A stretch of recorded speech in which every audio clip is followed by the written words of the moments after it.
The sun was dipping low over the manicured lawns of Oakwood Estates, casting long, golden shadows that made the neighborhood look like a postcard for suburban peace. But in Oakwood, peace was a relative term. It usually lasted only as long as it took Margaret Vance to complete her afternoon compliance patrol. Margaret, known to the local kids as the ruler and to the adults as the HOA Karen, didn't just enforce the rules, she lived for them. She had a laminated copy of the neighborhood bylaws tucked into her designer handbag like a holy relic. To Margaret, a blade of grass over 3 inches was a moral failing, and a non-neutral colored mailbox was a sign of societal collapse. I had moved into 402 Pine Lane 3 months ago. I kept to myself mostly because my job didn't exactly offer a standard 9-to-5 schedule. I worked long nights, saw things most people shouldn't, and valued my privacy above all else. I drove a nondescript charcoal gray SUV, the kind that blends into the background. That SUV was currently the bane of Margaret's existence. The encounter. I was sitting on my porch enjoying a rare cup of coffee in the daylight when I saw her. Margaret was marching down the sidewalk, her sensible heels clicking like a metronome. She stopped at the edge of my driveway, squinting at my car. "Mr. Miller," she called out, her voice a sharp, practiced trill.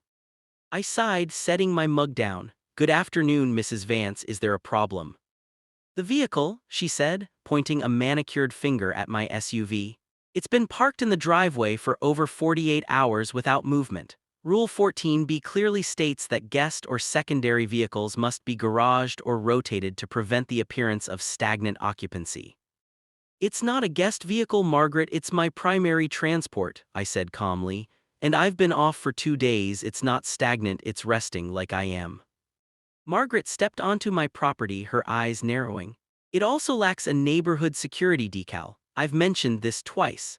As the president of the HOA, I have a responsibility to ensure every vehicle behind these gates is accounted for. For all I know, this could be a stolen car or a vagrant's base of operations."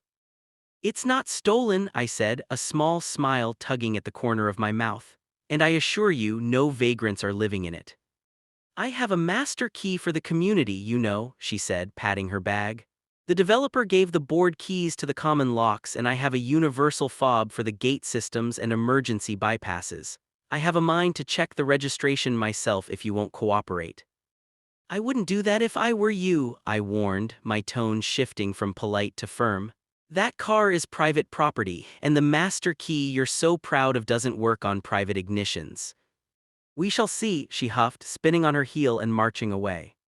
The incident. 2 days later, the situation escalated from annoying to absurd. I was in my kitchen hovering over a skillet of eggs when I heard a faint, rhythmic thump thump thump followed by a high-pitched scraping sound. I looked out the window.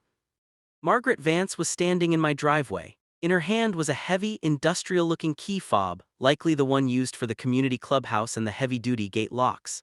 She was frantically pressing buttons and aiming it at my driver's side door. When that didn't work, she actually grabbed the handle and began shaking it with the fury of a woman denied her birthright. "Open up, you stubborn thing," I heard her muffled shout through the glass. I walked to the front door, leaning against the frame. "Margaret, what are you doing?" She didn't even look ashamed. She was red-faced and sweating. "Your vehicle is malfunctioning. My master bypass should have unlocked this for inspection. I'm trying to verify the VIN because you refuse to provide it. The HOA has a right to know who is parked on its asphalt." "It's my driveway, Margaret, my asphalt," I said. "And that's a car, not a storage unit. Please step away from the vehicle." "I will not. This is suspicious behavior. For all I know, there are prohibited chemicals or unapproved materials in here. I can smell something." She was lying, of course. The only thing she could smell was my breakfast. "I'm calling the authorities," she screamed, pulling her phone out like she was drawing a weapon. "I'm reporting a suspicious vehicle and a non-compliant resident who is interfering with an official HOA investigation." "Margaret, think about this." "No, I've had enough of your mysterious lifestyle, Mr. Miller. We'll see what the real police have to say about a man who hides his car from the neighborhood watch." She stomped to the end of the driveway, phone pressed to her ear. I didn't stop her. In fact, I went back inside, finished my eggs, and changed into my work clothes. The climax. 10 minutes later, the sirens began. Oakwood Estates was a low-crime area, so 2 squad cars screaming through the gates was a major event. Neighbors started peeking out of their curtains. Old Mr. Henderson from across the street actually came out with a lawn chair. I stood in my foyer checking my reflection in the mirror. I pinned my badge to my belt and shrugged into my tan tactical jacket, the word sheriff embroidered in bold, gold letters across the back. Outside, the scene was pure chaos. Margaret was waving her arms, directing the 2 young deputies like she was a landing signal officer on an aircraft carrier. "There he is, that's the man," she shrieked as I stepped onto the porch. "And that's the vehicle, it's unregistered, potentially dangerous, and he's been threatening me." The 2 deputies, Miller and Higgins, looked confused. They were young, fresh out of the academy. They looked at the car, then at Margaret, then at me. "Sir," Deputy Miller started, his hand hovering near his belt, "we had a report of a..." He stopped dead. He recognized the SUV, then he looked up and saw my face. His eyes went wide and his hand dropped instantly to his side. He snapped into a rigid, respectful posture. "Sheriff Lawson," he stammered, we didn't realize, I mean." Margaret froze, her mouth stayed open but no sound came out for a solid 5 seconds. "Sheriff," she whispered. "Lawson, no, his name is Miller, he's a suspicious person." "Actually, Margaret," I said, stepping down the stairs, "my full name is Robert Miller Lawson. I go by my middle name at home because I prefer to keep my work life separate from my morning coffee, but these boys know me as the guy who signs their paychecks." I looked at the deputies. "Gentlemen, sorry you were dragged out here for a suspicious vehicle call. This is my unmarked service unit. It's equipped with a high-end encryption system and a deadbolt security secondary lock. That's why Mrs. Vance's master key, which I assume she took from the HOA office without authorization, didn't work."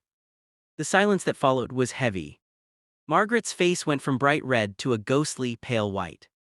"You're the sheriff," she squeaked, "but you don't have a decal, Rule 8C says." "Rule 8C doesn't override state law regarding emergency vehicles, Margaret," I said, walking over to her. "But more importantly, let's talk about what you were doing. You attempted to use a master key to enter a locked, unmarked law enforcement vehicle. That's attempted unauthorized entry into a police vehicle. It's also harassment." I looked at Deputy Higgins. "Higgins, what's the protocol for a civilian attempting to bypass the security of a sheriff's vehicle?"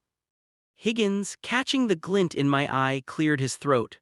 "Well, sir, technically it could be viewed as an attempt to access sensitive law enforcement equipment or firearms. It's a felony-level offense depending on intent." Margaret looked like she was about to faint. "A felony? I was just the grass, the bylaws." "The bylaws aren't the law, Margaret," I said firmly. "I've lived here 3 months. I've watched you bully the Johnsons about their kid's tricycle and harass the elderly widow in 406 about her flower pots. You've used your position to treat this neighborhood like your personal kingdom." I leaned in a little closer. "And today you tried to break into my car because you were annoyed that I didn't bow to your master key. That's where the neighborhood association ends and the county sheriff's department begins." The resolution. I didn't arrest her, that would have been too much paperwork, and frankly, I didn't want the headache of a civil suit. But I did have the deputies file a formal incident report.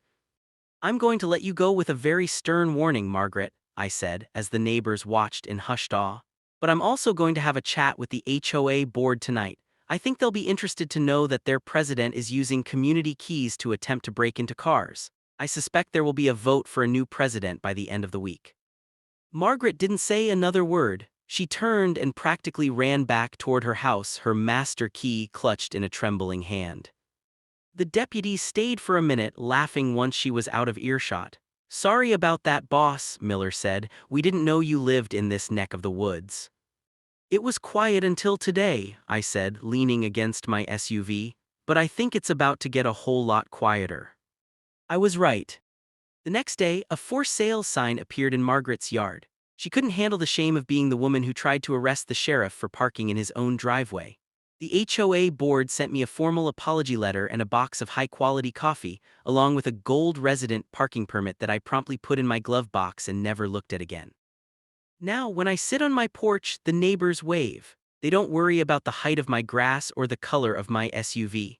They know that behind the quiet facade of 402 Pine Lane, someone is watching out for them, and it's not someone with a laminated list of rules and a master key. It was a satisfying conclusion to a 3-month headache.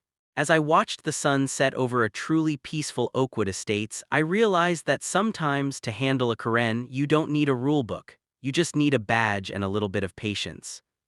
The master key might open the clubhouse, but it certainly didn't open the door to my respect, and it definitely didn't open my car.